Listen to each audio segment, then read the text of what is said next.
Empire of Passion, Empire of Passion.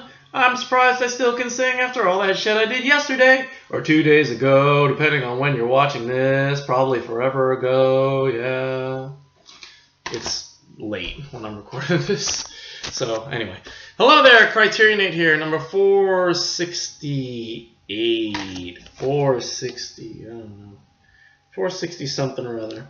I think it's 467. Nagisa Oshima's Empire of Passion. 1978, 105 minutes, color, monaural in Japanese with English subtitles, blah, blah, blah, blah, blah, aspect ratio. So, here we go again. Yeah, nowhere near as terrible as in the realm of the senses. Nowhere. This is a much better improvement. It's still shitty. It's still got a lot of shit in it. It starts off pretty fucking shitty. You know, I don't need to, but the big thing is that there's little to no nudity except for you see the girl's boobs, throughout the movie and a bit of her backside. Yeah, what number is this? Number 4. Looking at 467. Yeah, 467. Anyway, so this was now because this was done so soon after in the realm of the senses. A lot of people consider this kind of the sequel, and also because the stars, what are their names? Tatsuki. What the hell are these guys' names? Tatsuya Fuji and Aiko Matsuda are in this movie as well. A lot of people consider this kind of the quasi sequel to In the Realm of the Senses, even though it has absolutely nothing to do with. Wait a minute, no. Aiko Matsuda is not in this movie. Never mind, I don't know what I'm talking about. Well, Tatsuya Fuji is in this movie, so there's that.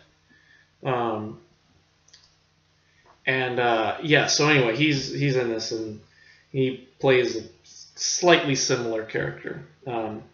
Anyway, so Tatsuya Fuji is Toyoji, and he's this guy who works in this.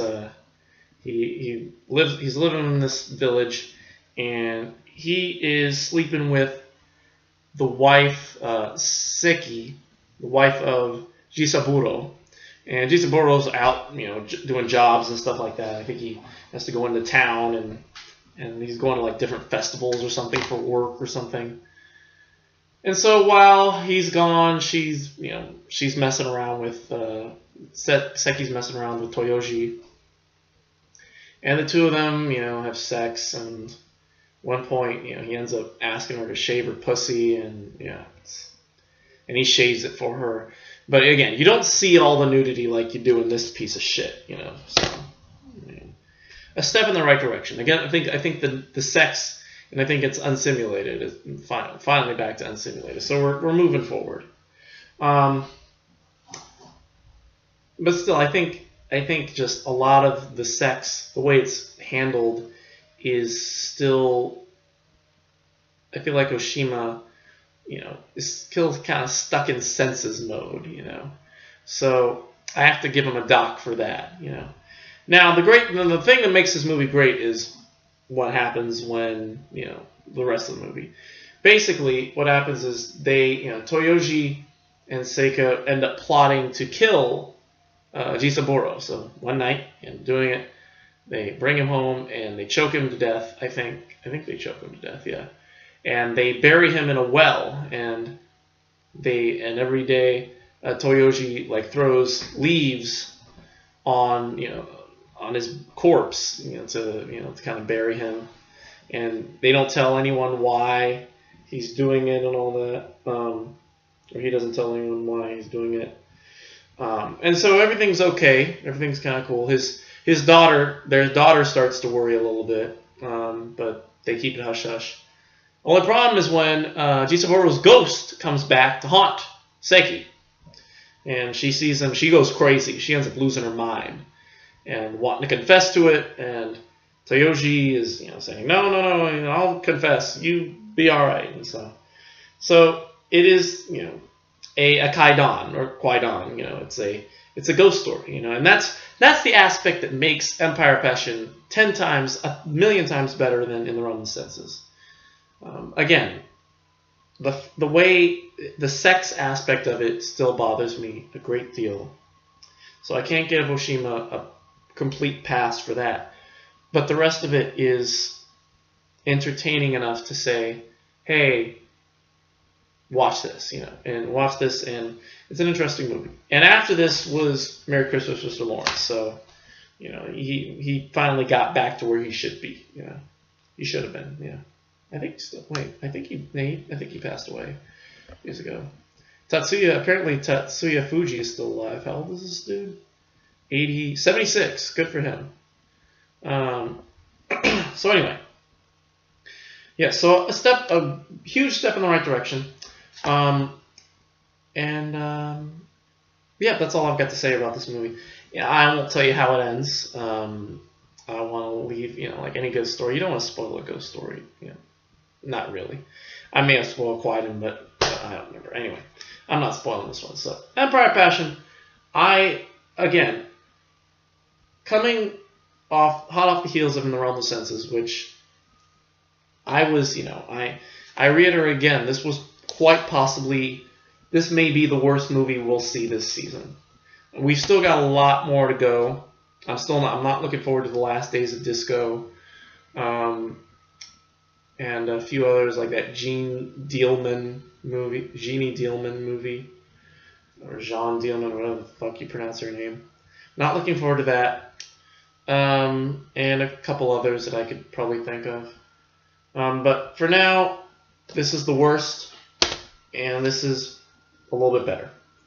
I'm going to give this a B-. Yeah, I'll give it a B. I was originally going to give it a C, but honestly, it's not as bad as it could have been. So I'm going to give it a B-. This is a little passing, you know. Supplements. There's a video essay by Catherine Russell called Double Obsession, Seiki, Sada, and Oshima, whatever.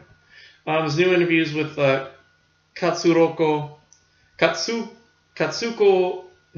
Yoshiyuki, who played Seiki, and Tatsuya Fuji, Toyoji. There's an interview program for 2003 featuring production consultant Koji Wakamatsu and assistant directors Yusuke Narita and Yoshi Sai.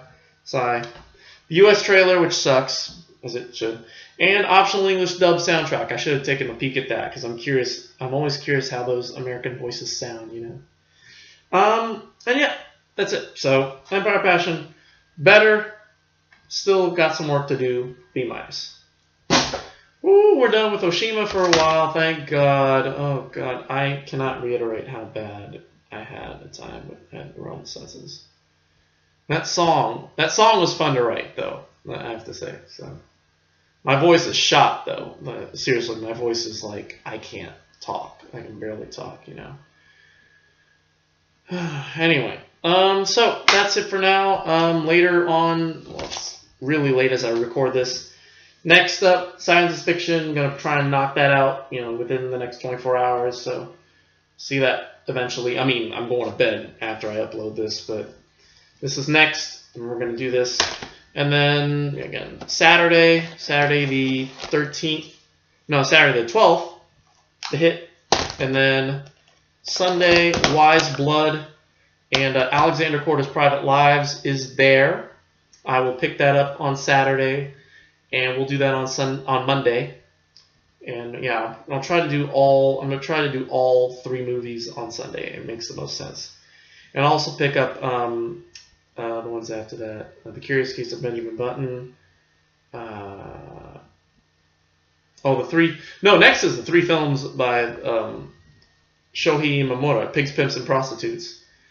And of course whatever was after that. Yeah, The Curious Case of Benjamin Button, Bourbon Island, and that other one, what's the other one? The Friends of Eddie Coyle. Yeah, so those are all on its way. They're all on their way, and then I'll figure out when to do Last Year at Marienbad, My Dinner with Andre, The Human Condition. Oh God, The Human Condition. But when the hell I'm going to find the time for that one, but we'll try. Anyway, that's it for me. Thank you for watching. Don't kill Don't kill husbands for lovers, and don't. And if your lover doesn't want to shave her pussy, don't force her to do so. And yeah, that's all I got. So that's for me. Thank you for watching. We'll see you all later today for Science is Fiction, 23 films by Jean Perlivet. And until then, goodbye.